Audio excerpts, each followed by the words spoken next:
Boa tarde, galera. Tudo bem aí? This is Mickey D from the MickyD2 Rumble and Telegram channels, and at MickyD2 on Gab and Truth Social for the profile name.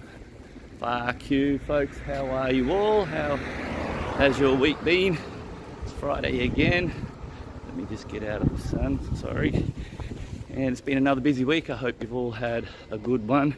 So much happening here in Brazil and around the world again, folks.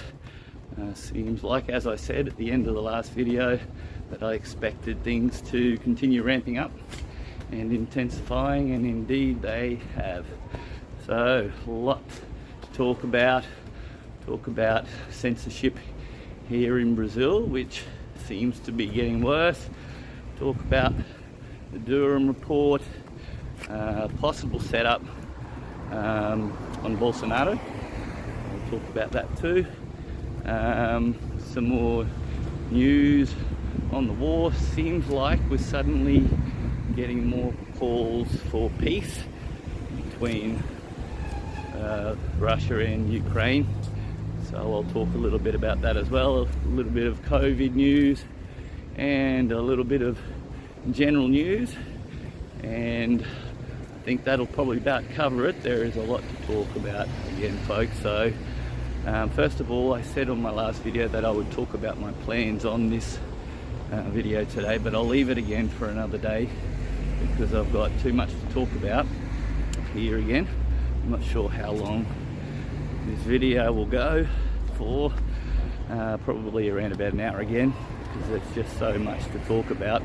But getting into it, folks, first of all, as I said, I'd like to talk about censorship here in Brazil and around the world as well. But first of all, here in Brazil, we have just seen this week that the STE, which I spoke about a lot back during the protests here in Brazil, the Supreme Electoral Commission here in Brazil, and they have just expelled a House of Representatives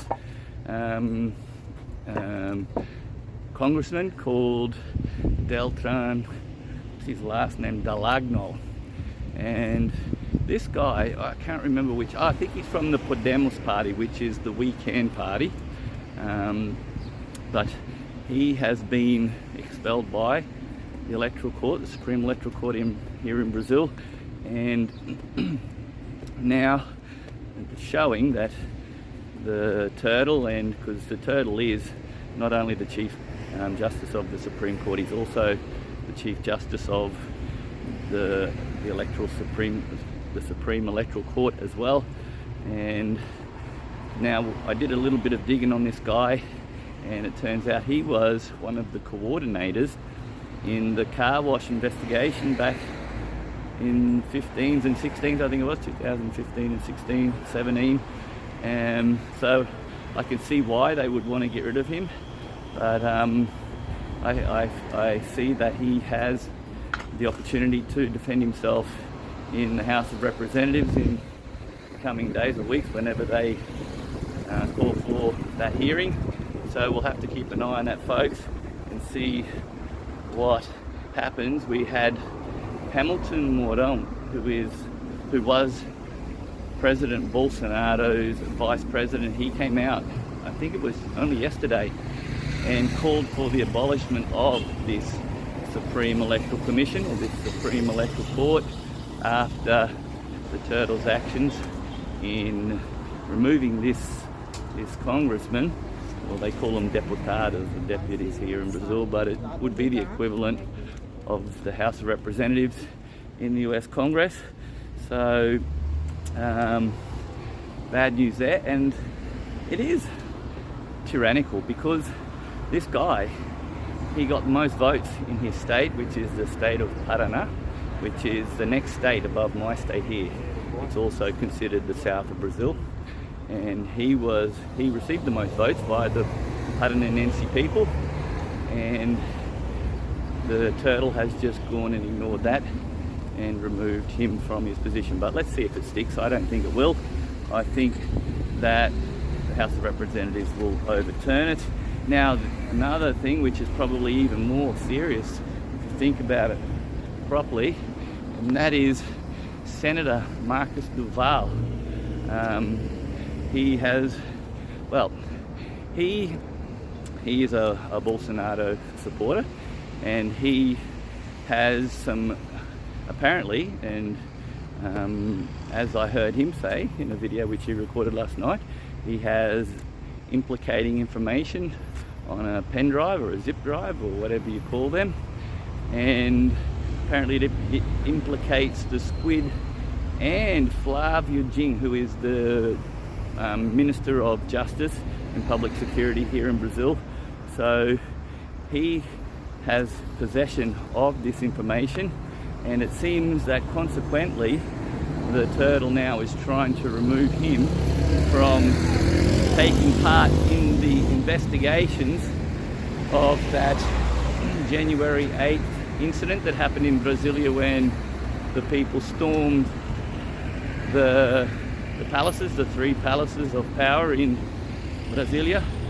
And that investigation looks like it's going to be installed next week. Next week on the 23rd, on Tuesday the 23rd. And apparently all the people who will be involved in this investigation are being selected now. And what we come to find out is that instead of this process being done under a scheme of elections, like electing the people, it seems that the Supreme Court is simply selecting who they want, and it seems that they're trying now to exclude Marcos Duval from participating in this investigation. And to make things even worse, the turtle has now opened up an investigation into Marcos Duval. So I think he's going to try and use that strategy to not allow Marcos Duval to participate in this investigation, and thereby stopping him from producing this information. And folks, there's no doubt he's got some kind of information. We know that January 8th here in Brazil was a huge false flag, just like January 6th in Washington DC. So I've seen video already showing the Squid, or some of Squid's allies already inside the buildings before the Bolsonaro patriots arrived that day, and they were already coordinating and planning how the events would take place, which completely implicates them in this false flag. And these people need justice. They deserve justice. They deserve to be put away for a very long time for this. What else have I got to say about that?